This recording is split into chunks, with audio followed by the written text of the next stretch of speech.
Broadcasting live across Australia and across the world. This is Live FM. I'm Ralph Barba, and we're broadcasting live from the STEM Mad Conference in 2019, and it's at the Catholic Leadership Centre in East Melbourne, Australia. And I've got the privilege right now to speak to the crew from St Leonards Primary School in Glen Waverley. We've got Charlene, we've got Abby, we've got Jensen, Yep. and we've got Zach, and of course their teacher Will Setterino.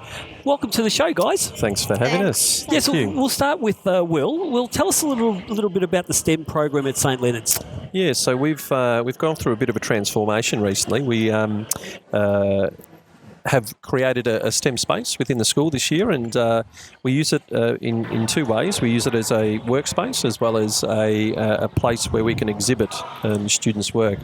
And we really tried to get the kids to take ownership of that space. So we've actually created what we call a dream space committee. That's we really love. That sounds fantastic, that name. Yeah. So we don't like calling it a STEM space. We call it a dream space because that's where we think dreams can come true. We can really innovate and be creative and learn lots of exciting and new things. And it's not about creating something that's perfect first time round. It's something that it's about the process of creating and building and innovating that we try and focus on. So we've worked a little bit on mindset with the kids and understanding that just because you've failed at something, that's actually a positive. You know, we want to fail quickly, we want to get feedback, we're all about feedback and improving our prototypes, and that's what we did with our two designs that we've brought here today. That's what I love about what's happening in schools these days, the idea of let's go have a crack at something, let's take a risk at something. If we muck up, well, that's great because we get to learn from what we've mucked up about. That's exactly so I love that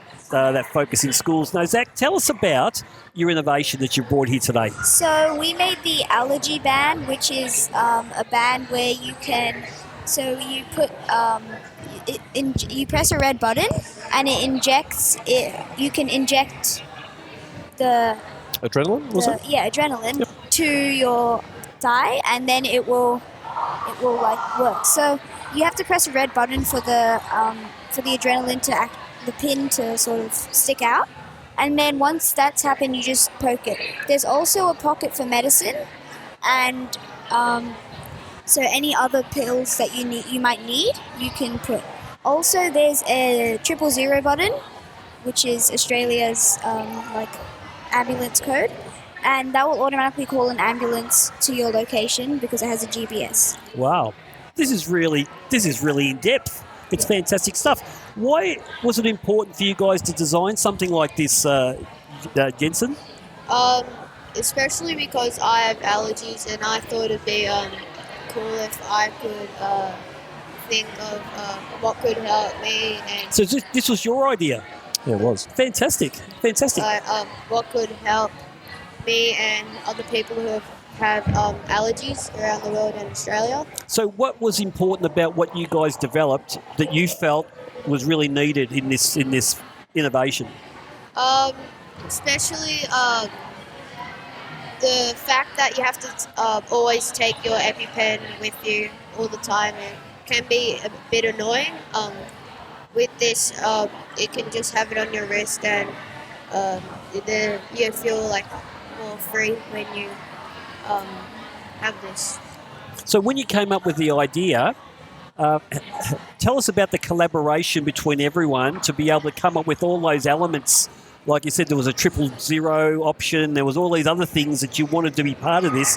Obviously, you thought of the idea, but the collaboration with everyone. Tell us about that process. Yeah, so firstly, we put down all of our ideas to just get out of our head. And then we came up with the allergy band, so all of us contributed for like what we could put on it.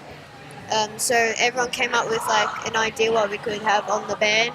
So we put them all together, and we made the allergy. Fantastic. And Abby, what's your role in this?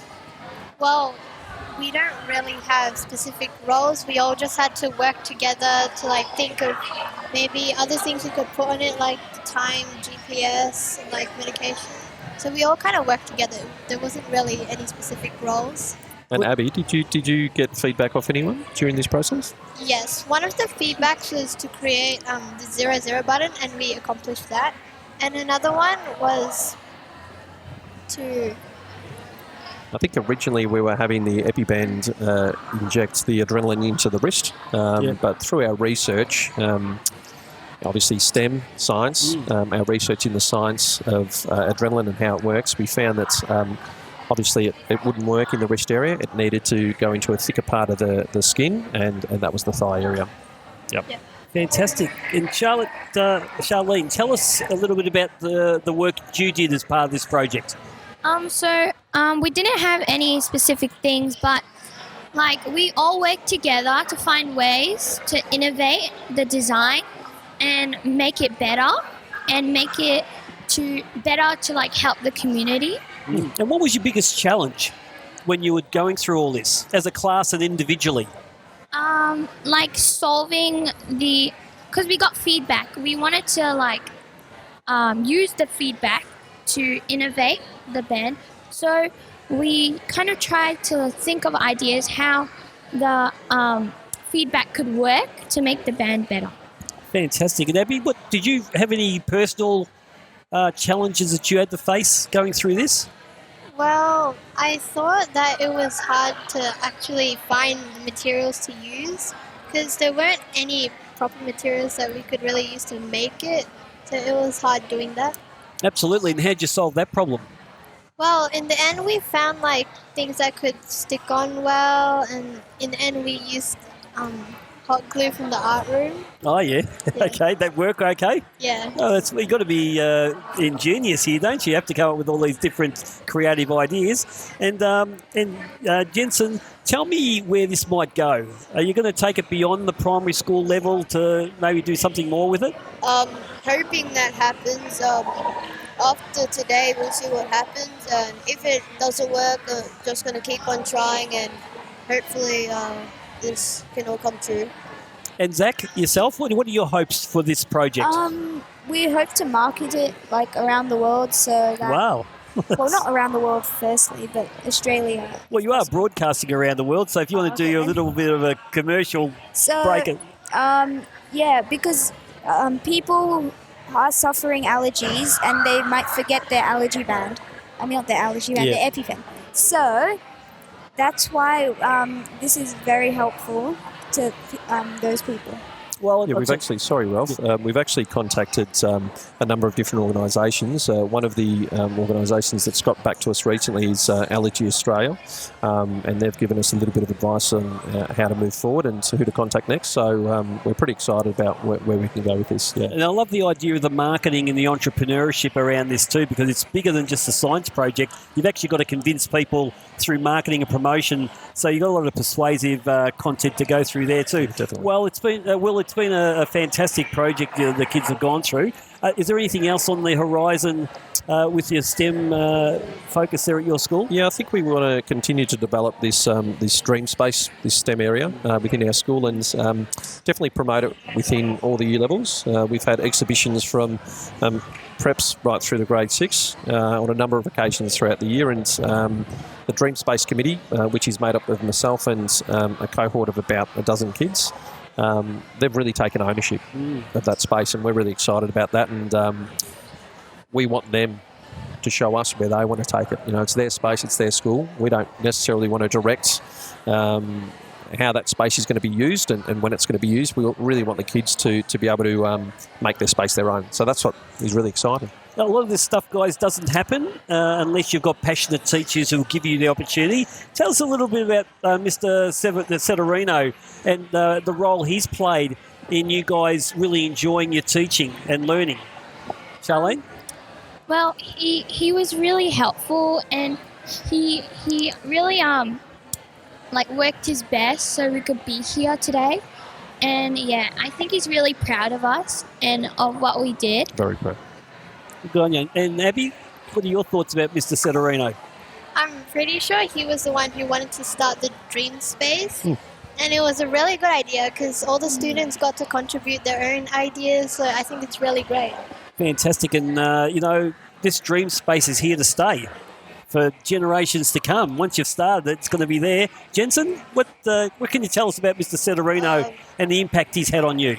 When we do like a task, he lets us like be free with our ideas, what we can make, and like using materials. Like it's like really free. Like we can do whatever we want with our design because it's our creation. Good stuff. Zach, what are your thoughts? Well, as Jensen said, we are basically let free for our ideas.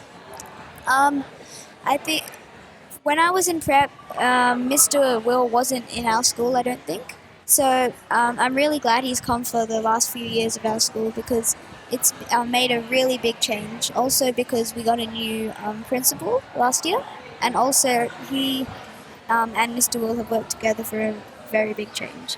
Good stuff, guys. Well, congratulations on making it to STEM Mad 2019. I know they're giving away prizes later on.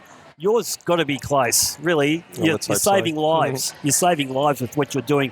Will, congratulations on what you guys are doing. Thanks, Ralph. Congratulations on what the school's doing, because the school's got to get behind this sort of stuff too. Yep. I love the idea of the dream space. I'll be telling people about the dream space. Yeah, come and visit. Anyone's welcome to come and Good visit. stuff. Well done, guys, and I really hope that you enjoy the rest of the day. Thanks, Thank Ralph. you. Good Thanks. stuff. Cheers. And that was Mr. Will Setterino, the IT coordinator there at St. Leonards Primary School, Glen Waverley. We had Zach, we had Jensen, we had Abby and Charlene, Year 5 and 6 students at the school. This is STEM Mad 2019.